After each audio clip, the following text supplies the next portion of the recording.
நம்ம சேனல் தொடர்ந்தாப்புல நீங்கள் வீடியோக்களை பார்க்க நினச்சிங்க இதுவரை நம்ம சேனலை சப்ஸ்கிரைப் பண்ணுங்க. சப்ஸ்கிரைப் பண்ணுங்கள். கீழே பெல் சிம்பல் இருக்கும், அதையும் கிளிக் பண்ணுங்கள். சரி, வாங்க நம்ம வீடியோக்குள்ளே போகலாம். வணக்கம் நண்பர்களே. 5 வயசில் கடத்தப்பட்ட பெண் குழந்தைய 14 வயசு வரை ஒரு குரங்கு வளர்க்குதுன்னு சொன்னால் உங்களால் நம்ப முடியுதா? ஆமாம் ஃப்ரெண்ட்ஸ், நீங்கள் பார்க்குறது உண்மை சம்பவம் தான். நாம் கேள்விப்பட்டிருப்போம், ஓநாய்களால் வளர்க்கப்பட்ட மவுக்களை குறித்து நாம் கேள்விப்பட்டிருப்போம். அது மட்டும் இல்லை, காட்டில் வளர்ந்த வன விலங்குகளால் வளர்க்கப்பட்ட குழந்தைகளை பற்றி கூட நாம் கதையாக அப்பப்போ நாம் கேள்விப்பட்டிருப்போம். இப்போது 5 வயசு குழந்தை கடத்தப்பட்டு 14 வயசு வரை ஒரு குரங்கு வளர்க்குது. கடத்தப்பட்ட குழந்தை எப்படி ஒரு குரங்கு கிட்ட போனது? இது ஒரு மர்மமாகவே இருக்குது இல்லையா? இப்போது அந்த 5 வயசு பெண் குழந்தையை பற்றி முழுமையாக இப்போ நாம் பார்க்க போகிறோம். இந்த வீடியோவை ஸ்கிப் பண்ணாமல் பாருங்கள். அப்படியே நம்மளுடைய சேனலுக்கு லைக் பண்ணுறதை மட்டும் மறந்துடாதீங்க. அப்போ தான் நாம் போடுற வீடியோ நோட்டிஃபிகேஷனாக முதல்ல வரும். சரி, வாங்க நம்ம வீடியோக்குள்ளே போகலாம்.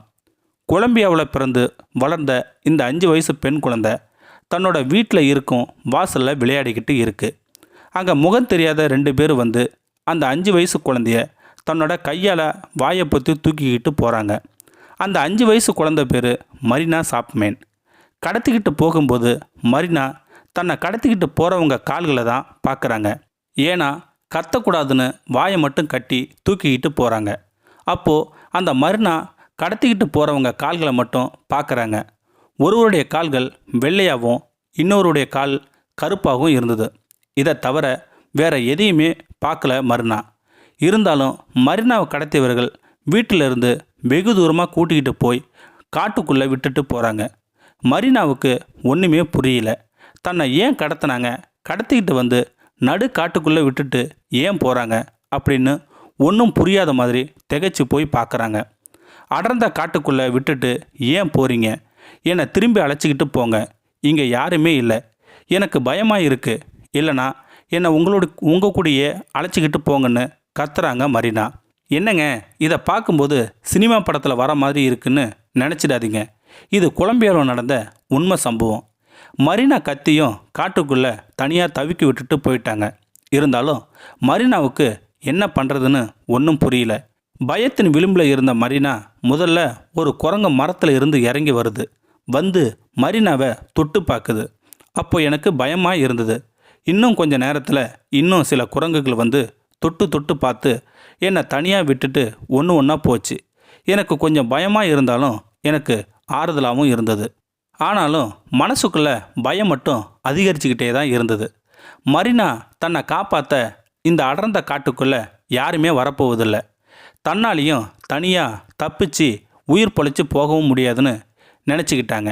இனி என்னுடைய வாழ்க்கை இங்கே தான் எனக்கு அப்பட்டமாக தெரிஞ்சுது. இருந்தாலும் அந்த குரங்குகள் பின்னாடியே நான் போனேன். குரங்கு செய்யும் வினோதத்தை பார்த்து அது மாதிரியே பண்ண ஆரம்பித்தேன். முதல்ல தன்னோட இனத்தில் சேர்க்காத அந்த குரங்கு கூட்டம் போக போக சேர்த்துக்க ஆரம்பிச்சுது. இதனாலேயே மரினாவுக்கும் குரங்குகளுக்கும் பேசும் மொழி புதுசாக உருவானது. இதனால் இயல்பாக குரங்குகிட்ட பழக தெரிஞ்சுக்கிட்டேன். அது மட்டும் இல்லை, காட்டுக்குள்ளே இருக்கும் விலங்குகிட்டையும் சேர்ந்துக்கிட்டேன்.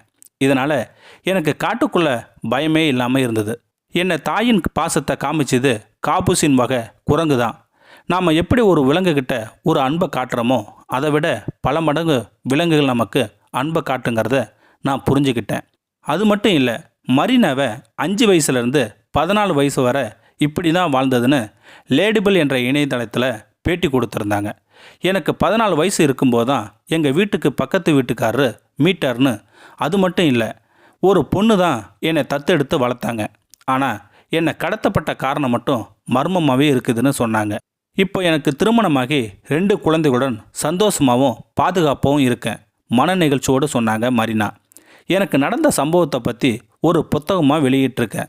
அது மட்டும் இல்லை, the girl with no name என்ற பெயரில் வெளியிட்டிருக்குன்னு சொன்னாங்க மரினா. இந்த வீடியோ உங்களுக்கு பிடிச்சிருந்தா கமெண்ட் பாக்ஸில் கமெண்ட் பண்ணுங்கள். கூட உங்கள் ஃப்ரெண்ட்ஸுக்கு ஷேர் பண்ணுங்கள். இதுவரை நம்ம சேனலை சப்ஸ்கிரைப் பண்ணுங்கள். கீழே பெல் சிம்பல் இருக்கும், அதையும் கிளிக் பண்ணுங்கள். தேங்க்யூ ஃபார் வாட்சிங்.